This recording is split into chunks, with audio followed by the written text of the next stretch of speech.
The Adidas Adizero Pro 3 versus the Puma Fast R-Nitro. Which one is the better race day shoe? Let's compare and contrast and find out. So before we get into the video, make sure you like the video, subscribe to the channel. If you're already subscribed watching content, thanks so much. Love you guys a lot. Make sure you follow me on Instagram and Strava for all sorts of other updates and things like that. So without further ado, let's begin. Specs for both shoes up here respectively. And we get into this comparison as I continue my search for the proper race day shoe upcoming for my Chicago Triathlon Triple Challenge and Chicago Marathon and other races in between. Just to find which shoe or shoes will be the best choice for what we're looking for. So, most of you already know, just kind of as a recap, that the Adizero Pro 3 or the Adios Pro 3 is a shoe that I've now bought a second pair of since this one is way past 400 miles.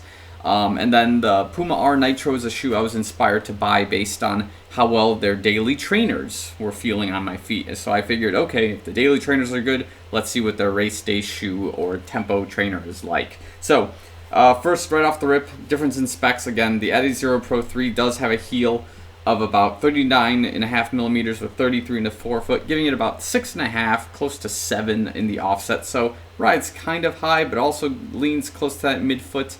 The shoe does weigh at about 8.1 ounces, keeping it fairly light. Not the lightest of the race day shoes, but it's up there, right? And then again, in the Puma Fast R-Nitro, this shoe does run at about 9.1 ounces, rides a little bit heavier as a race day shoe.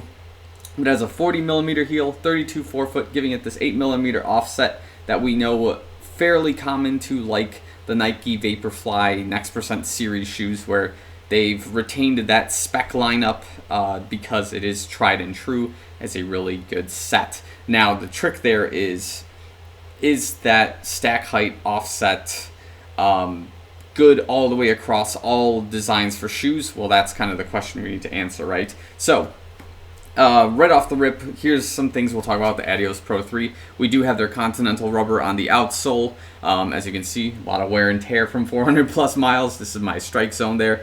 There's energy rods that are made of like a carbon fiberglass kind of mixed compound, mostly carbon though across this thing. It's not a plate, but we just call it like a carbon plate, even though it's just rods running across the shoe. They're quite visible right here, similar to the Puma with their carbon plate visible there. So just kind of giving it this cool skeletal x-ray style that doesn't really do much in terms of I guess design. Well, as a design piece it's cool. As a weight reduction it's probably a cool thing, but in terms of performance, not sure. Maybe the weight loss kind of helps in this area.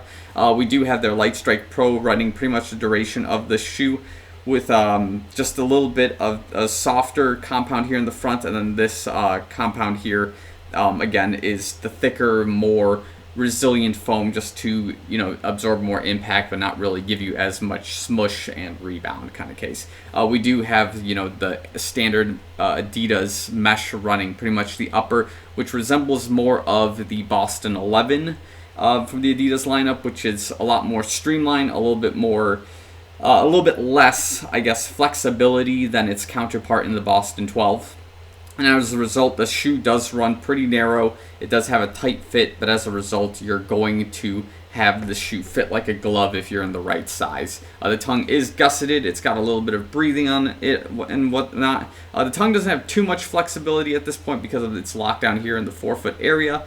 And then again, everything else is pretty standard along with it. We'll talk about the ride, I guess, in a minute here, but yeah, that's just kind of the main pieces of the Adios Pro 3 to sort of discuss at this time.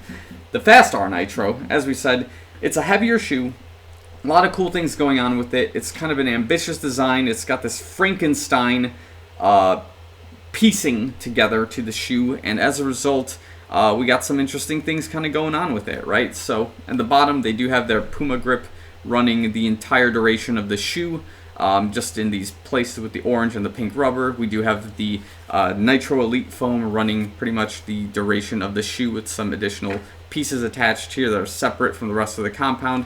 We do have a slightly more resilient line of foam running the area of this shoe to kind of create a barrier between the Nitro Elite carbon plate and your ground rubber contact. It is not a big piece. We'll talk about that in a minute, why that is personally an issue. And then again, we have the carbon plate that is exposed, that's running the duration of the shoe. Pretty cool, very, angled rocker for this shoe. And then we also have the tip of the carbon plate sort of sticking out here to give you an extra roll across, so you're not pushing too hard on the ground and using too much of your own energy to exert off the ground. You just get an extra roll right there.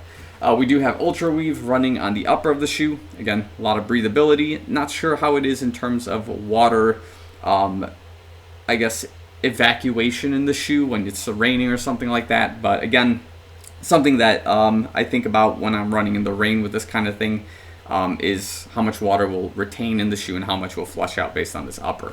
The tongue is pretty much locked in with this like cotton textile sort of piece that's associated with it. We do have these pull tabs on both ends of the shoes. Cool, fine. Nothing too insane about that. And yeah, we do have this heel cup that's supposed to give some heel lockdown and whatnot. And yeah, that's our Puma Fast R-Nitro. So, in terms of the better daily racer or race day shoe, which one should you buy? Which one should you consider? If you were to ask me, this is going to be, if you've probably watched my last rendition of this comparison, I am leaning for the Adios Pro 3 for a lot of obvious reasons. Not so much of what the Adios Pro 3 does well, but more of what the Nitro or the Fast R Nitro is not doing too well. Okay, so we kind of run into these rare scenarios where there's things I outright dislike about a shoe or have red flags about, and this shoe has a couple of red flags which are highly concerning as a race day shoe. Now, as a tempo trainer and every day, we may be able to give it some slack, but as a race day shoe, lots of concerns. Number one, the weight of the shoe is a little bit heavy. That's okay. It's overcompensated, or it can be compensated with the structure of the shoe and the aggression you can get out of it. But we have 2 or maybe 3 major issues with it at this time. Number one, as I've discussed before, this clearance from the carbon plate to the ground to your foot builds a lot of friction, a lot of heat under my foot, and it's either as a result of the ground impact or it's as a result of the foot moving around on the insole of the shoe, and as a result, you are kind of creating that friction, warmth on your foot, and it becomes highly uncomfortable to run in for a long period of time. So if it's the first issue, then my thought here is trying to create more of a gap between the carbon plate rubber and the Nitro Elite in this area to create a slightly higher stack. So if you have to reduce it from 8mm offset to like 5mm because you're adding like, 2 to 3mm on this second piece, by all means. That's just kind of like my thoughts there, because again, the gap there is causing that issue. And if that's issue number one, that's one thing. If it's issue number two, which is that the foot is moving too much on the insole and you're building that friction, there's a heel lock issue with the shoe, which I'm starting to also notice, right? There's not a whole lot of movement or upper to the lips of the shoe here. The heel cup piece here is helpful, but it's not perfect. That being said, we need to work on like the lock of this shoe in order to prevent that heel slip, which can be causing that burning in the front of the shoe, right? But other than that, like, this is a shoe that if you want it to be aggressive, you want it to run fast in it, it's there. Like, I can feel the potential of that shoe, of this shoe having that speed. But these issues that are happening in the forefoot with like the ball of my foot and this heat, in addition to this gap in the shoe, which when my foot is hitting the ground, I feel it almost like sinking in between the two rubber pieces here and being sandwiched by this carbon plate. I feel that sink where like the middle toes are kind of going down into it, and my big toe and like pinky are kind of just like sticking out, and like the the sides of those foots are kind of sticking.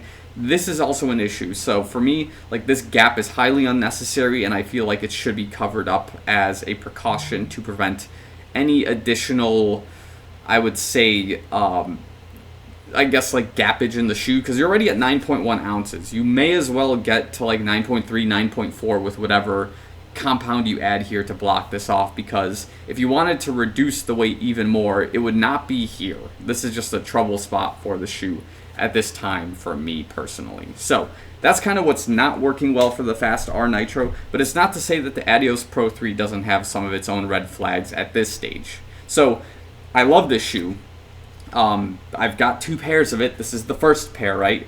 There was things on this that I really enjoyed, which was like the turnover of the shoe had a high bounce to, you know, the rebound. It just light. It was able to fling very well, and I enjoyed that a lot. The main cons, though, with the shoe is that over time, in the heel area, if you had the wrong pair of socks, you would get some heel rubbing in this area, which was of high concern because then you get blisters and then you can't run for long periods of time because you've effectively created a really uncomfortable spot in your heel. And yes, blisters do kind of become a detriment to your running. Not in the Midwest necessarily, but definitely like when you go into drier climates like Colorado or the desert areas out there west in the States here. This type of issue does become a much larger issue. But other than that, like the ride of the shoe is clean, it's sleek. This gap that exists here in the shoe doesn't really cause much of an issue for me personally. As long as you're landing kind of in this midfoot area or even off to the side here, it's not that big of a concern. So at this time, I would say the Adios Pro 3 probably wins this bout unless, again, I continue playing around with this shoe and I discover something with it that makes it work better. But just the way it stands right now, the Adios Pro 3 is probably my personal choice. But again, if you guys agree or disagree with the assessment, let me know in the comments below. If you've experienced a better Puma shoe that may compete better against the Adios Pro 3, let me know as well. Because again, lots of thoughts, lots of concerns as I get into finding the proper race day shoe for the triathlon in Chicago and the Chicago Marathon coming up in like less than 2 months. So I will leave this here. Thanks so much for watching. I'll see you guys in the next one.